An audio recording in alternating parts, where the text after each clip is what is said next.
नमस्कार दोस्तों, studio indica में आप सबका स्वागत है।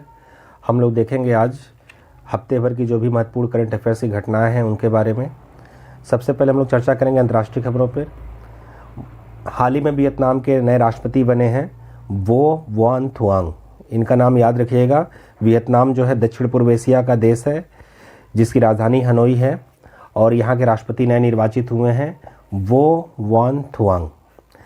दूसरा, नाइजीरिया के भी नए राष्ट्रपति का चुनाव हुआ है और वहाँ पर बोला टिन्बू जो है नाइजीरिया के नए राष्ट्रपति बने हैं। नाइजीरिया जो कि पश्चिमी अफ्रीका का एक देश है और अफ्रीका महाद्वीप में ये सबसे ज़्यादा जनसंख्या वाला देश है। नाइजीरिया पूरे अफ्रीका महाद्वीप में सर्वाधिक जनसंख्या वाला देश है और विश्व में अगर बात करें तो जनसंख्या के मामले में इसका स्थान 6वें नंबर पर आता है। नाइजीरिया की राजधानी क्या है? अबूजा। और यहाँ की करेंसी जो मुद्रा है वो है नाइरा और यहाँ के राष्ट्रपति जो बने हैं बोला टिन्बू। तो दो अंतर्राष्ट्रीय नियुक्तियाँ हाल ही में हुई हैं पिछले कुछ दिनों के भीतर। वियतनाम के नए राष्ट्रपति वो वान थुआंग और नाइजीरिया के नए राष्ट्रपति बोला टिन्बू। अगला पॉइंट देखते हैं हम लोग चीफ अलायंस या चीफ फोर अलायंस या इसे एक और भी नाम से जाना जाता है फैब 4।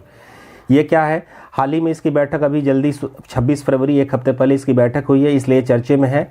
चीफ अलायंस जो है ये अमेरिका के सहयोगी उन 4 देशों का समूह है जो दुनिया में सेमीकंडक्टर के उत्पादन यानी अर्धचालक के उत्पादन में सर्वाधिक योगदान अपना दे रहे हैं। विश्व के कुल सेमीकंडक्टर उत्पादन में इन चारों देशों का योगदान लगभग 70% है। और ये 4 देश कौन है? यूएसए यानी अमेरिका, ताइवान, जापान और दक्षिण कोरिया। इन चारों देशों का यह समूह है चीफ अलायंस या चीफ फोर अलायंस या एक और नाम जो मैंने बताया फैब 4 लिखा भी हुआ है, इसको ध्यान में रखिएगा। चौथा पॉइंट है इलेक्टोरल डेमोक्रेसी इंडेक्स जो भी हाल ही में जारी हुआ है, जिसे चुनावी लोकतंत्र सूचकांक भी कहा जाता है। भारत का स्थान इस साल 108वें नंबर पे है। पिछले वर्ष भारत का स्थान 100 नंबर पे था। इस साल इसकी रैंकिंग कुछ गिरी है और इस साल भारत घटकर इसकी रैंकिंग हो गई है 108 नंबर पे। जबकि अगर दुनिया में शीर्ष देश की बात करें तो दुनिया में शीर्ष देश जो है डेनमार्क है। डेनमार्क प्रथम स्थान पे, इसके बाद स्वीडन और नॉर्वे। ये तीनों देश डेनमार्क, स्वीडन, नॉर्वे, फिनलैंड, इन सभी देशों को नॉर्डिक देश कहा जाता है। और आप लोग देखेंगे कि किसी भी सूचकांक में यही सब देश जो है हमेशा शीर्ष पे रहते हैं। छोटे छोटे आबादी वाले देश हैं लेकिन इनके यहाँ विकास काफ़ी उच्च स्तर पे है, इसलिए सभी सूचकांकों में देखा जाता है प्रायः कि इन्हीं देशों का स्थान शीर्ष पे होता है। तो डेनमार्क जो है इलेक्टोरल डेमोक्रेसी इंडेक्स में शीर्ष स्थान टॉप पे है और भारत का स्थान 108 नंबर पे है, इसे ध्यान रखिएगा। अगला बात देखते हैं, राष्ट्रीय कुछ खबरें देखते हैं। हाल ही में जो नागालैंड, त्रिपुरा, मेघालय के विधानसभा चुनाव हुए थे उनके परिणाम जो जारी हुए हैं उन पर कुछ हम लोग देख लेते हैं। क्वेश्चन क्या हो सकते हैं? देखिए, तीनों ही राज्य जो पूर्वोत्तर भारत के ये तीनों ही राज्य नागालैंड, त्रिपुरा, मेघालय, तीनों में ही विधानसभा की कुल 60 सीटें हैं। जिसमें नागालैंड की बात करें तो नागालैंड में जो चुनाव हुआ है उसमें एनडीपीपी को बहुमत मिला है। NDPP national democratic progressive alliance जो बीजेपी का गठबंधन है यानी एनडीए का हिस्सा है और यहाँ के मुख्यमंत्री थे नेफ्यू रियो। दोबारा जो है एनडीपीपी को बहुमत मिला है और बीजेपी और एनडीपीपी दोनों गठबंधन मिलकर सरकार बनाएंगे तो स्वाभाविक है नेफ्यू रियो दोबारा फिर मुख्यमंत्री बनेंगे। अगला बड़ा राज्य त्रिपुरा जो कि महत्वपूर्ण राज्य है।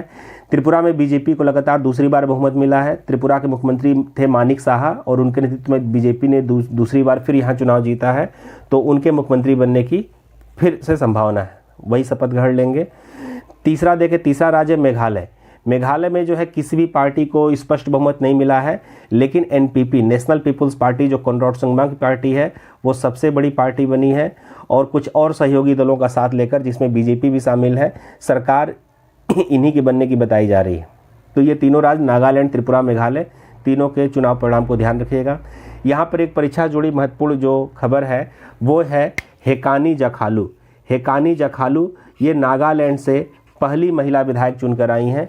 अभी तक नागालैंड में कभी भी कोई महिला विधायक नहीं थी लेकिन इस बार जो चुनाव परिणाम आए हैं उनमें रोचक घटना ये हुई है कि अभी तक एक भी महिला विधायक नहीं थी लेकिन इस बार यहाँ से 2 महिला विधायक चुनी गई हैं, हेकानी जाखालू और सलहू तुनु क्रुसे। ये 2 महिला विधायक हैं जिसमें हेकानी जाखालू जो है वो पहली महिला विधायक है क्योंकि चुनाव परिणाम इनका पहले जारी हुआ था इसलिए ये पहली महिला विधायक है। नागालैंड की दीमापुर सीट से चुनाव जीती हैं जबकि सलहू तुनु क्रुसे जो है ये दूसरे नंबर पर महिला विधायकों में।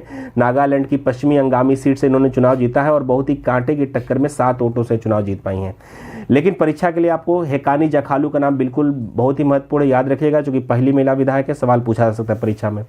अगला हम लोग तथ्य देखें, विदर्भ जो कि महाराष्ट्र में है, यहाँ पर दुनिया का पहला बंबू बैरियर यानी बांस बैरियर लगा है, जो लगभग 200 मीटर लंबा है, और ये दुनिया में पहली बार ऐसा हुआ है, और इसका नाम दिया गया है बाहुबली से नाम दिया गया है, जो कि पहला बंबू बैरियर है दुनिया का, विदर्भ महाराष्ट्र में। अगली खबर पर देखते हैं, उड़ीसा में अभी हाल ही में आप लोगों ने चर्चे में रहा है कि उड़ीसा में सोने के विशाल भंडार पाए गए हैं, जो उड़ीसा के 3 जिले देवगढ़, क्योंझर और मयूरभंज, इन 3 जिलों में सोने के भंडार पाए गए हैं।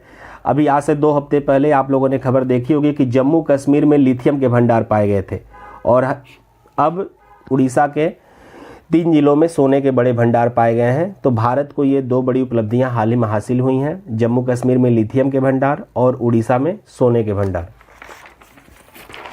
अगली खबर हम लोग देखें, द वेल्थ रिपोर्ट जो जारी हुई है 2023 की, उसके अनुसार दुनिया में शीर्ष जो अरबपति हैं, उनमें अरबपतियों की संख्या के मामले में भारत का स्थान कितना है? 3रे नंबर पे। दुनिया में सर्वाधिक अरबपतियों की जो संख्या है, उसमें हमारा देश भारत जो है 3रे स्थान पे है। अगला हम लोग पॉइंट देखें, कैच द रेन 2023। ये जो है वर्षा जल के संरक्षण के लिए ये अभियान आज से कुछ वर्ष पहले शुरू हुआ था, ये इसका 4था संस्करण है, और इस बार कैच द रेन की जो लॉन्च जो शुरुआत जो हुई है, वो महामहिम राष्ट्रपति द्रौपदी मुर्मू के द्वारा दिल्ली में भी हुआ है, जिसकी थीम को याद रखिएगा, पीने के पानी के लिए स्रोत की स्थिरता, यानी source sustainability for drinking water. ये कैच द रेन 2023 जो जल संरक्षण से जुड़ा हुआ है, एक जल शक्ति अभियान है, उसकी थीम पीने के पानी के लिए स्रोत की स्थिरता। कुछ हम लोग महत्वपूर्ण घटनाक्रम खेल जगत से देखें, यहाँ देखिए आप लोग, ये दोनों ही बहुत महत्वपूर्ण है परीक्षा के लिए, बिल्कुल परीक्षा में पूछा जाएगा, मैं दोनों को टिक करके बता रहा हूँ, ईरानी ट्रॉफी और संतोष ट्रॉफी जो फुटबॉल से संबंधित है, और इस बार संतोष ट्रॉफी कर्नाटका ने जीता है। कर्नाटका ने किसको हरा के जीता है? मेघालय को हरा के जीता है। और बड़ी बात यह है कि पहली बार संतोष ट्रॉफी का जो फाइनल है वो भारत से बाहर सऊदी अरब में खेला गया। संतोष ट्रॉफी फुटबॉल की एक राष्ट्रीय प्रतियोगिता है, लेकिन इसका फाइनल जो है पहली बार जो है वो भारत से बाहर सऊदी अरब की सरकार के साथ एग्रीमेंट हुआ था, और इसका फाइनल और सेमीफाइनल दोनों जो है सऊदी अरब में आयोजित किए गए थे, और वहाँ पर खेला गया, जिसमें कर्नाटका ने मेघालय को हरा के संतोष ट्रॉफी इस बार की जीत लिया है।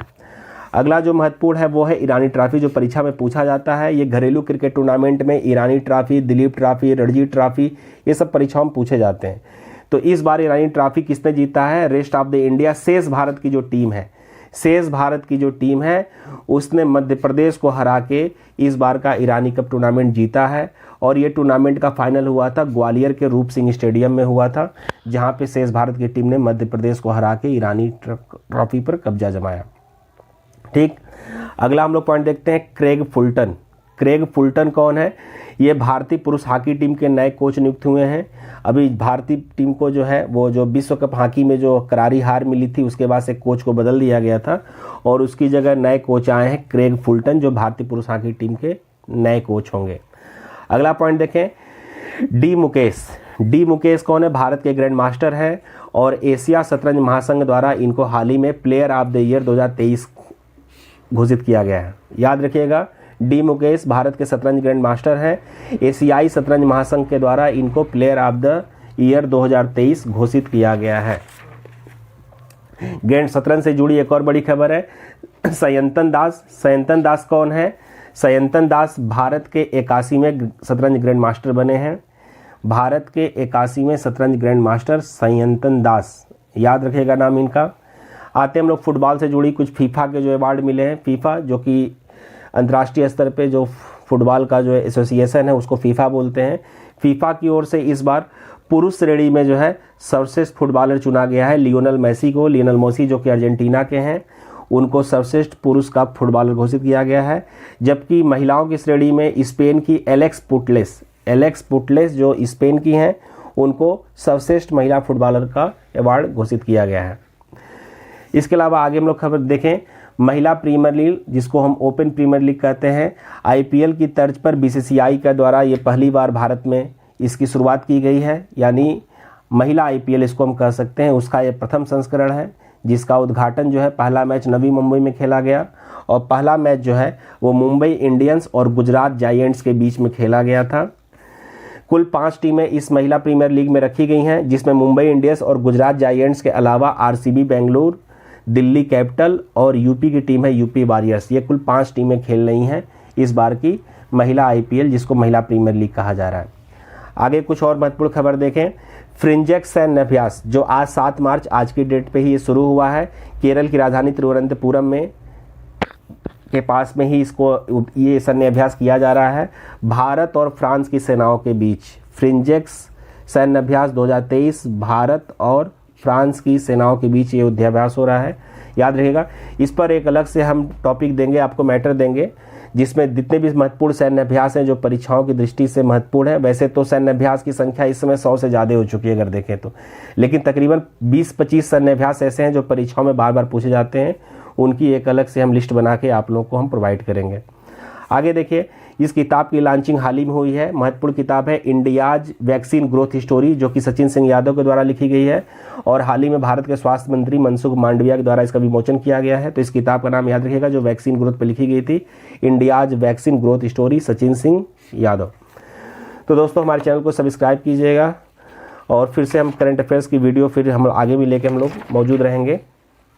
धन्यवाद।